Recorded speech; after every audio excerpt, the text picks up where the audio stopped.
प्रिय भक्तजनों नमस्कार। भक्तजनों, आज मैं आपको राम भक्त हनुमान जी महाराज से जुड़ी एक अद्भुत कथा सुनाऊंगा, जिसे सुनकर आपका रोम रोम पुलकित हो जाएगा। भक्तजनों, इस कथा में आप जानेंगे कि भगवान रामचंद्र जी इस धरती को छोड़कर जब अपने निज धाम बैकुंठ चले गए, उस समय उनके परम भक्त हनुमान जी आखिर थे कहाँ और क्या कर रहे थे।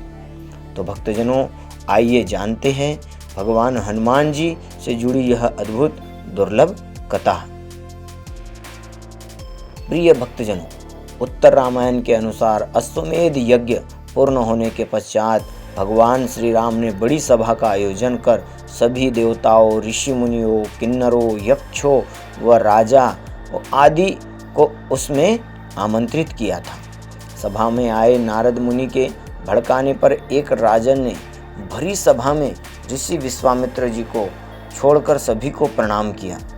ऋषि विश्वामित्र गुस्से से भर उठे और उन्होंने भगवान रामचंद्र जी से कहा कि अगर सूर्यास्त से पूर्व राम ने उस राजा को मृत्युदंड नहीं दिया तो वो राम को श्राप दे देंगे। इस पर श्री राम जी ने उस राजा को सूर्यास्त से पूर्व मारने का प्रण ले लिया। श्री राम जी के प्रण की खबर पाते ही वह राजा भागा भागा हनुमान जी की माता अंजना की शरण में चला गया तथा बिना पूरी बात बताए उनसे प्राण की रक्षा का वचन मांग लिया। तब माता अंजनी ने हनुमान जी को राजन की प्राण रक्षा का आदेश दिया। हनुमान जी ने श्री राम की शपथ लेकर कहा कि कोई भी राजन का बाल भी बांका मेरे रहते हुए नहीं कर पाएगा। परंतु जब राजन ने बताया कि भगवान श्री राम ने ही उसका वध करने का प्रण लिया है, तो हनुमान जी धर्म संकट में पड़ गए कि राजन के प्राण कैसे बचाए और माता को दिया हुआ वचन भी कैसा पूरा किया जाए तथा भगवान श्री राम को भी श्राप से कैसे बचाया जाए। भक्तजनों, इसके बाद धर्म संकट में फंसे श्री हनुमान जी महाराज को एक योजना सुझाई पड़ी। हनुमान जी ने राजन से सरयू नदी के तट पर जाकर राम नाम जप करने के लिए कहा। हनुमान जी खुद सूक्ष्म रूप में राजन के पीछे पीछे छिप गए। जब राजन को खोजते हुए श्री राम जी सरयू तट पर पहुँचे तो उन्होंने देखा कि राजन उस समय श्री राम नाम जप कर रहा है। प्रभु श्री राम जी ने सोचा, ये तो भक्त है, मैं भक्त के प्राण कैसे ले लूं। इसके बाद भक्तजनों, श्री राम जी ने राजभवन लौटकर श्री ऋषि विश्वामित्र जी से अपनी दुविधा कही। विश्वामित्र अपनी बात पर अडिग रहे और जिस पर श्री राम जी को फिर से राजन के प्राण लेने के लिए सरयू नदी के तट पर लौटना पड़ा। अब भगवान श्री राम के समक्ष भी धर्म संकट खड़ा हो गया कि कैसे वो राम नाम जप कर रहे अपने ही भक्त का वध करे। राम जी सोच रहे थे कि हनुमान जी को उनके साथ होना चाहिए था, परंतु हनुमान जी तो अपने ही आराध्य के विरुद्ध सूक्ष्म रूप से एक धर्म युद्ध का संचालन कर रहे थे। हनुमान जी को यह ज्ञात हुआ कि राम नाम जपते हुए राजन को कोई भी नहीं मार सकता, स्वयं मर्यादा पुरुषोत्तम भगवान श्री रामचंद्र जी भी नहीं। भक्तजनों, श्री राम ने सरयू तट से लौटकर राजन को मारने हेतु जब शक्ति बाण निकाला, तब हनुमान जी के कहने पर राजन राम नाम जपने लगा। राम जानते थे राम नाम जपने वाले पर शक्तिबाण का असर नहीं करता। वह असहाय होकर राजभवन लौट गए। विश्वामित्र ने उन्हें लौटा देखकर श्राप देने को उतारू हो गए और राम को फिर सरयू तट पर जाना पड़ा। इस बार राजा हनुमान जी के इशारे पर जय सिया राम, जय सिया राम, जय जय हनुमान गाने लगा। प्रभु श्री राम ने सोचा कि मेरे नाम के साथ साथ ये शक्ति और भक्ति की भी जय बोल रहा है, ऐसे में कोई अस्त्र शस्त्र इसे मार ही नहीं सकता।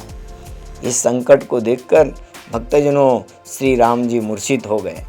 तब ऋषि वशिष्ठ ने ऋषि विश्वामित्र जी को सलाह दी कि राम को इस तरह संकट में न डाले। उन्होंने कहा, श्री राम जी चाहकर भी राम नाम जपने वाले को नहीं मार सकते, क्योंकि जो बल राम के नाम में है और स्वयं वह राम में भी नहीं है।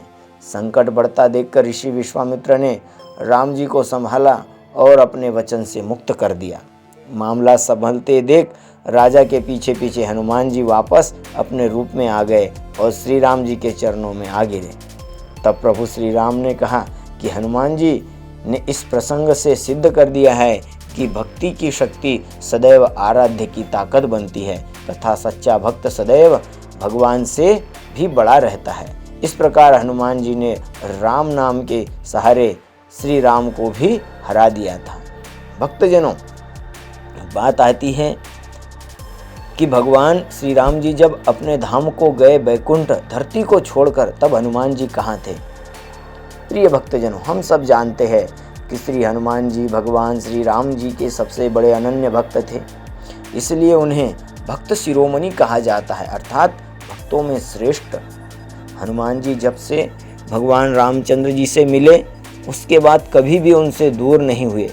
हनुमान जी सुग्रीव के मंत्रिमंडल में जरूर रहते थे, परंतु नित भगवान श्री राम की सेवा में भी उपस्थित रहते थे। लेकिन जब भगवान राम का धरती से समय खत्म हो गया और वो सरयू में समाधि लेकर वैकुंठ चले गए, तब उनके प्रिय भक्त हनुमान जी वहाँ उपस्थित नहीं थे। भक्तजनों, एक अति प्राचीन कथा के अनुसार एक बार जब भगवान राम जी से मिलने स्वयं काल आया और उसने यह सूचना दी कि प्रभु, आपने धरती पर रहने का जितना समय सुनिश्चित किया था वह अब पूर्ण होने वाला है। भगवान काल की बात सुनकर चिंतित हो गए कि वो हनुमान जी को यह बात कैसे समझाएंगे कि अब उन्हें इस धरती से वापस जाना है, क्योंकि हनुमान जी तो मानने वाले नहीं थे और न ही भगवान से दूर रह सकेंगे। साथ ही हनुमान जी चिरंजीवी भी हैं, अतः धरती पर उनका रहना भी जरूरी है। अतः भक्तजनों, भगवान राम जी ने एक दिन अपनी एक अंगूठी जिसमें राम नाम अंकित था उसे धरती की एक बहुत गहरी दरार में गिरा दिया और उसे खोजकर लाने के लिए राम जी ने अपने परम भक्त हनुमान जी को भेजा।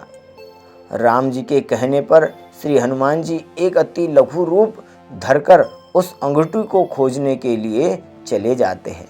राम जी की उस अंगूठी को खोजते खोजते भगवान हनुमान जी पाताल लोक में जा पहुँचे। पाताल लोक में वहाँ उन्हें एक महात्मा मिले जो उस समय अपने लिए भोजन पकाकर खा रहे थे। हनुमान जी यह सोचकर प्रतीक्षा करने लगे कि महात्मा जी का भोजन पूरा हो जाए तो उसके बाद उनसे अंगूठी के बारे में कुछ जानकारी पूछूंगा।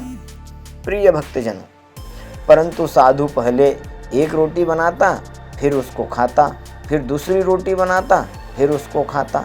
बार बार उसको ऐसा करते देख हनुमान जी से रहा ही नहीं गया और उन्होंने उससे इस तरह भोजन करने का रहस्य पूछा। महात्मा जी बोले कि अगर मैं सारी रोटियां बनाता हूँ और मृत्यु आ जाए तो व्यर्थ ही हो जाएगा, अतः मैं ऐसा कर रहा हूँ, एक रोटी बनाकर पहले उसका आनंद लेता हूँ, फिर जीवित रहूँगा तो दूसरी रोटी बनाकर उसका आनंद लूँगा, इसीलिए मैं ऐसा कर रहा हूँ। हनुमान जी उनकी बात सुनकर प्रसन्न हो गए। इसके बाद हनुमान जी ने अपनी बात कही, हे महात्मन, मेरे भगवान श्री राम जी की एक अंगूठी कहीं गुम हो गई है, आप अगर ज्ञात हो तो मुझे बताने की कृपा करें। महात्मा जी ने एक स्थान की ओर इशारा करते हुए बोले, वहाँ देख लो अपनी अंगूठी, शायद आपको मिल जाए। हनुमान जी महात्मा के कहने पर वहाँ अंगूठियों को देखने लगा तो देखा कि वहाँ एक नहीं अंगूठियों का ढेर लगा हुआ है, जिसमें कि सब एक जैसी अंगूठी दिखाई दे रही और सब में राम जी का नाम अंकित है। इसे देखकर हनुमान जी सोच में पड़ गए कि आखिर इनमें से भगवान राम जी की असली अंगूठी कौन सी है। हनुमान जी के ऐसा सोचते ही महात्मा जी बोले, हे पवन सुत, यह सब राम जी की ही लीला है, उन्हीं की माया है। हे हनुमान, भगवान राम जी का अब धरती लोक पर समय पूरा हो चुका है और वे अब अपने निजधाम बैकुंठ लोक को हमेशा के लिए जा चुके हैं। इतना सुनकर हनुमान जी स्तब्ध रह गए। महात्मा बोले, तुमसे बिछड़ना और तुम्हें दुख न हो इसलिए भगवान रामचंद्र जी ने तुम्हें अंगूठी का बहाना बनाकर यहाँ भेजा है। इतना सुनकर हनुमान जी बहुत दुखी हुए और वापस अयोध्या धाम पहुँच गए। लेकिन तब तक प्रभु श्री राम जी धरती से हमेशा के लिए वैकुंठ धाम सरयू नदी में समा चुके थे। प्रिय भक्तजनों, जब हनुमान जी अयोध्या पहुँचे और अपने भगवान श्री राम जी को नहीं देखा तो वे बहुत दुखी हुए। तब उन्हें राम जी ने सूक्ष्म संदेश दिया कि हे प्रिय हनुमान, तुम दुखी मत हो, मेरे बाद तुम्हें ही मेरे अन्य भक्तों की रक्षा और सेवा करना है। मेरी सेवा मानकर तुम ऐसा कार्य करना। तुम इस संसार में मेरी महिमा का गुणगान और प्रसार युगों युगों तक करते रहना, मैं सदा ही तुम्हारे साथ रहूँगा। तभी से कहा जाता है कि भगवान राम और सीता जी अपने भक्त श्री हनुमान जी के हृदय में सदैव निवास करते हैं और हनुमान जी के माध्यम से सारी सृष्टि पर अपनी कृपा दृष्टि बरसाते रहते हैं। तो प्रिय श्रद्धालु भक्तजनों, हनुमान जी से जुड़ी यह अद्भुत जानकारी आपको कैसी लगी, हमें वीडियो के कमेंट में ज़रूर बताएं। अगर आप हमारे चैनल पर नए और ऐसी दुर्लभ जानकारी वाले वीडियो देखना पसंद करते हैं तो हमारे वीडियो चैनल को ज़रूर सब्सक्राइब करें, ज़्यादा से ज़्यादा शेयर कर हनुमान जी की विशेष कृपा के अधिकारी बने, साथ ही बेल आइकन को भी ज़रूर दबाएँ। धन्यवाद, धन्यवाद, धन्यवाद।